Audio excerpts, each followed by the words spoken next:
Assalamualaikum warahmatullahi wabarakatuh. Bismillah, alhamdulillah, wassalatu wassalamu ala rasulillah Muhammad ibni Abdillah wa ala alihi wa ashabihi wa mawalah la hawla wa la quwata illa billah amma ba'd. Teman-teman sekalian, bagaimana hukum menggabungkan niat? Seringkali ada yang bertanya tentang bagaimana menggabungkan niat atau tasyrikun niat, seperti puasa Senin Kamis kebetulan punya qodok puasa, boleh apa ndak digabungkan sekaligus niatnya. Teman-teman sekalian semuanya, mudah-mudahan ini juga memberikan pencerahan. Menggabungkan niat itu dibagi menjadi 5. Sekali lagi, tasyrikun fin niat, menggabungkan niat dibagi menjadi 5 macam. Yang pertama, menggabungkan ibadah dengan sesuatu yang bukan ibadah. Kok bisa ibadah dengan ibadah digabungkan? Ini tafsil hukumnya. Batal dan haram menggabungkan niat tersebut jika sebuah ibadah digabung dengan maksiat. Ya, tidak semuanya boleh, itu tidak. Gak boleh menggabungkan ibadah dengan sesuatu yang bukan ibadah. Hukumnya haram dan batal jika sebuah ibadah digabung dengan maksiat. Misalnya, menyembelih kurban disertai dengan niat persembahan berhala atau sesaji dan sejenisnya. Ini tidak boleh. Karena menyembelih kurban itu ibadah sunnah. Sementara diniati untuk persembahan berhala ataupun patung dan lain sebagainya lah, pohon besar mungkin, itu perbuatan syirik, sebuah kemaksiatan, maka tidak boleh, haram hukumnya. Menggabung ibadah dengan sesuatu yang bukan ibadah hukumnya bisa sah jika ibadah disertai niat, adat, atau kebiasaan. Semisal tawaf atau sholat supaya aman dari penagihan hutang seumpamanya. Jadi ada orang yang nagih hutang atau bagaimana, kemudian dia niat sholat,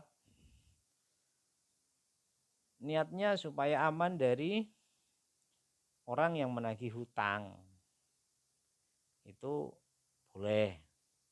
Namun meskipun sah, perlu jadi catatan, tipe niat seperti ini tidak berpahala. Karena niat sholatnya dibarengi atau supaya tidak ditagih hutangnya. Jadi itu ya.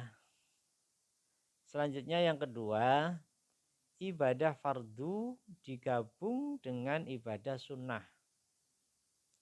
Hukumnya pertama sah keduanya. Ibadah fardu digabung dengan ibadah sunnah, hukumnya sah. Misalnya sholat fardu digabung dengan sholat tahiyatul masjid. Mandi junub atau mandi jinabah digabung dengan mandi Jumat. Itu sama-sama mandinya jenisnya sama. Sholat tahiyatul masjid juga tujuannya menghormati masjid. Kemudian sholat fardu juga sama. Yang penting tidak langsung duduk sebelum sholat dulu, itu kan, maka tetap sah. Ada juga sah yang fardunya saja. Jadi ibadah fardu kalau digabung dengan ibadah sunnah, yang sah yang fardunya saja. Misalnya niat haji fardu dan niat haji sunnah sekaligus. Yang sah ya hanya haji fardunya saja. Niat haji sunnahnya tidak sah. Selanjutnya sah yang sunnah saja. Penggabungan antara ibadah fardu dan sunnah. Tapi yang sah justru yang sunnah saja. Misalnya memberikan uang kepada orang lain dengan niat zakat sekaligus sodakoh. Yang sah ya sodakohnya saja. Zakatnya tidak sah. Dan keduanya batal. Artinya fardunya tidak sah, sunnahnya tidak sah. Misalnya satu takbir diniati takbiratul ihram. Sekaligus juga diniati turun untuk rukuk. Menggabungkan niat sholat fardu dan sholat sunnah rawatib. Maka sholat seperti ini hukumnya tidak sah. Sholat fardu semisal sholat maghrib sekaligus ba'diyah sholat maghrib ya tidak sah. Tidak sah keduanya, maghribnya tidak sah, niat fardunya tidak sah, niat sunnahnya juga tidak sah. Yang ketiga, model ibadah fardu digabung dengan ibadah fardu lainnya. Hukumnya tidak sah kecuali dalam umroh dan haji. Jadi tidak sah. Imam Suyuti menambahkan niat mandi digabung juga dengan niat wudu. Ini tidak sah.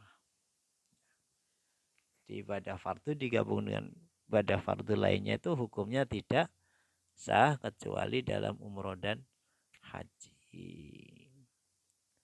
Yang keempat,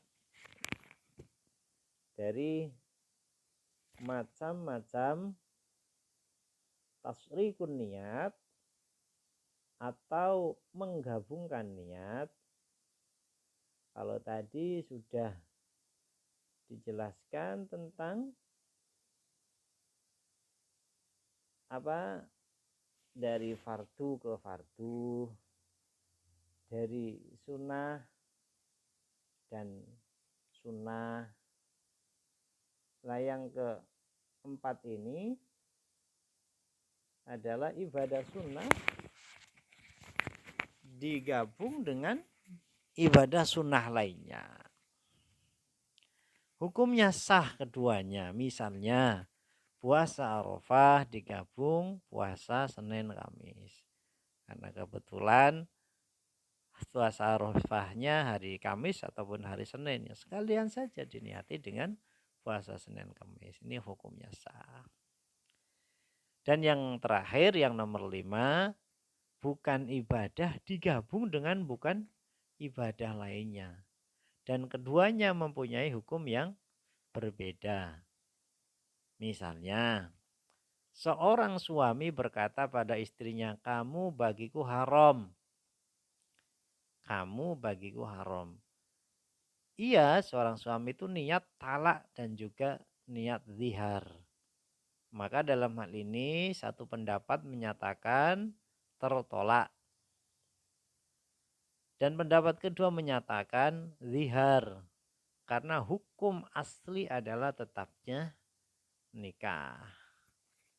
Jadi itulah macam-macam dalam tasyrik fin niat atau menggabungkan niat. Mudah-mudahan menambahkan wacana bagi kita sekalian. Amin ya rabbal alamin. Wallahul muwaffiq ila aqwamit thoriq. Wassalamualaikum warahmatullahi wabarakatuh.